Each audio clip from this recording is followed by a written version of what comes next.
Hi everyone, একে Afrins kitchen থেকে আমি আফরিন খাদিজা। আসসালামু আলাইকুম, আশা করি সবাই ভালো আছেন। আজকে চলে আসছি আরও একটা রেসিপি নিয়ে।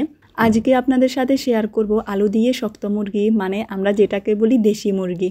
এটা একদমই কমন একটা রেসিপি, সবাই কম বেশি করতে পারে, তবে যারা নতুন তাদের জন্যই আমি এটা তৈরি করে দেখাচ্ছি। একদমই কম সময়ের ভেতর এবং অল্প কিছু উপকরণের মাধ্যমেই এটা আমি তৈরি করে দেখাবো। পুরো ভিডিওটা দেখলেই বুঝতে পারবেন আমি কিভাবে মুরগির মাংসটা রান্না করছি, একদম কম সময়ের ভিতর কিভাবে টেস্টি করে মুরগির মাংসটা রান্না করা হয়। তো দেখতে থাকেন রেসিপিটা, আশা করি ভালো লাগবে। এখানে আমি দেখিয়ে দিচ্ছি, আমি আস্ত বড় একটা দেশি মুরগি নিয়ে নিছি। এটাকে খুব সুন্দরভাবে কেটে নিছি। আপনারা চাইলে আপনাদের পছন্দ মতো ছোটো বড় করে কাটতে পারেন। এটাকে আমি খুব সুন্দরভাবে ধুয়ে পরিষ্কার করে নিয়ে নেওয়ার পর এখন চলে যাব সরাসরি চুলায় রান্না করার জন্য। এখানে একটা ফ্যান বসিয়ে দিছি। এখানে দিয়ে দিচ্ছি 4 টেবিল চামচ সয়াবিন তেল। এর ভিতর দিয়ে দিচ্ছি 3-4টা তেজপাতা, এলাচ 6-7টা, অ্যাস্টারিনিস 1টা, লং 3টা, জয়ত্রী 2 থেকে 3 টুকরো। এগুলাকে হালকা হাতে নেড়ে ছেড়ে এভাবে ভেজে নিতে হবে, তবে বেশি ভাজা যাবে না, বেশি ভাজলে কিন্তু তেতো ভাবটা চলে আসবে। তাই হালকা ভেজে নেওয়ার পর এখানে দিয়ে দেব আমি আগে থেকে ব্লেন্ড করে রাখা 1 কাপ পরিমাণ পেঁয়াজটা আপনারা কেটেও দিতে পারেন। দিয়ে দিচ্ছি রসুন বাটা 4 টেবিল চামচ, আদা বাটা 3 টেবিল চামচ। আদা বাটাটা একটু বেশি পরিমাণ দেওয়ার চেষ্টা করবেন, যেহেতু দেশি মুরগিটা একটু শক্ত হয়, মানে যেটাকে আমরা বলি শক্ত মুরগি। তো এটাকে আমি আবারও নেড়ে চেড়ে নেওয়ার পর দিয়ে দিচ্ছি এখানে 2 টেবিল চামচ মরিচ গুঁড়ো দিয়ে দিচ্ছি এবং হলুদ গুঁড়ো 1 টেবিল চামচ।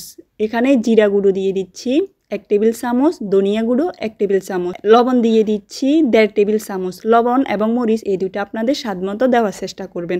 আবারও একটা হাতা দিয়ে খুব ভালোভাবে মশলাগুলোকে মিশিয়ে নেওয়ার পর ঢাকনাটা দিয়ে 2 থেকে 3 মিনিট পর্যন্ত এগুলাকে খুব ভালোভাবে কষিয়ে নেব।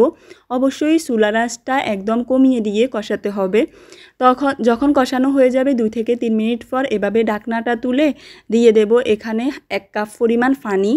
আমি পানিটা দেওয়ার আগে আবারও হাতা দিয়ে নেড়ে ছেড়ে নিয়ে নিচ্ছি। অবশ্যই হাতা দিয়ে নাড়তে হবে, তা না হলে পাত্রের তলানিতে লেগে গিয়ে পুড়ে যেতে পারে। এভাবে মশলাগুলোকে আবারও কষাতে হবে প্রায় 4 থেকে 5 মিনিট পর্যন্ত ঢাকনাটা দিয়ে। ঢাকনা যদি কোনো ছিদ্র থাকে এটাকে আপনারা টিস্যু বা কাগজ দিয়ে বন্ধ করে দিয়ে দিতে পারেন। দেখেন মশলাগুলো যখন কষানো হয়ে গেছে, তেলটাও উপরের দিকে চলে আসছে। এখন আমি আগে থেকে ধুয়ে রাখা শক্ত মুরগিটাকে দিয়ে দিচ্ছি। এভাবে মশলাগুলোর সাথে মুরগির মাংসগুলোকে এভাবে নেড়ে চেড়ে মিশিয়ে নিতে হবে। ভালোভাবে যখন মেশানো হয়ে যাবে তখন ঢাকনাটা দিয়ে এভাবে ডেকে রাখতে হবে 10 থেকে 15 মিনিট পর্যন্ত। এই 15 মিনিটের ভিতর কিন্তু মাংসটা থেকে অনেকগুলো পানি বেরিয়ে আসবে। এই পানিটা দিয়েই কিন্তু আপনার মাংসটা কষানো হয়ে যাবে, আপনি আর বাড়তি কোনো পানি দেওয়ার প্রয়োজন নেই। দেখেন কতগুলো পানি বেরিয়ে গেছে। এখন আমি আবারও নেড়ে চেড়ে দিয়ে দিচ্ছি। এভাবে ঢাকনাটা দিয়ে আবারও ডেকে দেব মাংসটা কষানো হওয়া পর্যন্ত। আপনারা কিভাবে বুঝবেন মাংসটা কষানো হয়ে গেছে? যখন দেখবেন পানিটা একদম শুকিয়ে গেছে, তবে অতিরিক্ত কোনো জাল দিতে হবে না, চুলার আঁচটা একদম কমিয়ে দিয়ে মাংসটাকে কষাতে হবে। চুলার আঁচটা কমিয়ে দিয়ে মাংসটাকে আমি খুব সুন্দরভাবে কষিয়ে নিছি 6 থেকে 7 মিনিট পর্যন্ত। দেখেন মাংসের ঝোলটাও অনেকটা কমে গেছে। এখন আমি হালকা নেড়ে ছেড়ে এখানে 2 কাপ পরিমাণ কুসুম গরম পানি দিয়ে দেব। আপনারা চাইলে নর্মাল পানিও দিতে পারেন। পানিটা দিয়ে দেওয়ার পর আবারও নেড়ে ছেড়ে আলু দিয়ে দেব 2 থেকে 3টা। আলুগুলোকে আমি আগে থেকে ছোট ছোট টুকরো করে কেটে নিছি। আপনারা চাইলে মাংসটাকে এভাবেও রান্না করতে পারেন আলু ছাড়া, যেহেতু আমি আলু দিয়ে মাংসগুলোকে রান্না করব তাই আলু দিয়ে দিছি। টমেটো দিয়ে দিছি 2টা পাতলা পাতলা করে কেটে, মরিচ দিয়ে দিচ্ছি 5 থেকে 6টা। জালটা আমি আগেই বলছি আপনাদের স্বাদ মতো দেওয়ার চেষ্টা করবেন। এখানে আমি ঢাকনাটা দিয়ে প্রায় 7 থেকে 8 মিনিট পর্যন্ত অপেক্ষা করব। এর মাঝে ঢাকনা তুলে আপনারা নেড়ে ছেড়ে দেবেন। 7-8 মিনিট পর মাংসটা খুব ভালোভাবে হয়ে যাবে। যখন 2 থেকে 3 বার বলক উঠে আসবে মাংসের ভিতর, তখন চুলার আঁচটা কমিয়ে দিয়ে মাংসটাকে রান্না করতে হবে।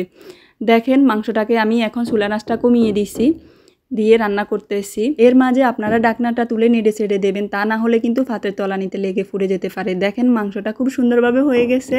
আমি যতটুকু পরিমাণ ঝোল রাখবো ততটুকুই আছে, আপনারা চাইলে কিন্তু এর কম বেশি রাখতে পারেন। এখন আমি একটা বাটিতে পরিবেশন করে নিয়ে নেব গরম গরম ভাতের সাথে খাওয়ার জন্য। দেখেন কতটা লোভনীয় হয়েছে। মুরগির মাংসটা খেতে আমরা সবাই বেশি পছন্দ করি, তবে সেটা যদি হয় শক্ত মুরগি বা দেশি মুরগি, এটা আমার তো মনে হয় সবাই বেশি পছন্দ করে দেশি দেশি মুরগিটা। আর এটা যদি সঠিক পদ্ধতিতে খুব সুন্দরভাবে রান্না করা যায় তাহলে তো আর কোনো কথাই নেই। আমি চেষ্টা করছি একদম সহজ পদ্ধতিতে কিভাবে লোভনীয় করে রান্না করা হয় সেটাই আপনাদের সাথে শেয়ার করার জন্য। আশা করি আপনাদের ভালো লাগছে। যদি ভালো লেগে থাকে অবশ্যই কমেন্টে জানাবেন। আর আমার চ্যানেলে যদি নতুন হয়ে থাকেন অবশ্যই সাবস্ক্রাইব করে পাশে থাকবেন। আল্লাহ হাফেজ, আসসালামু আলাইকুম, ভালো থাকেন সবাই।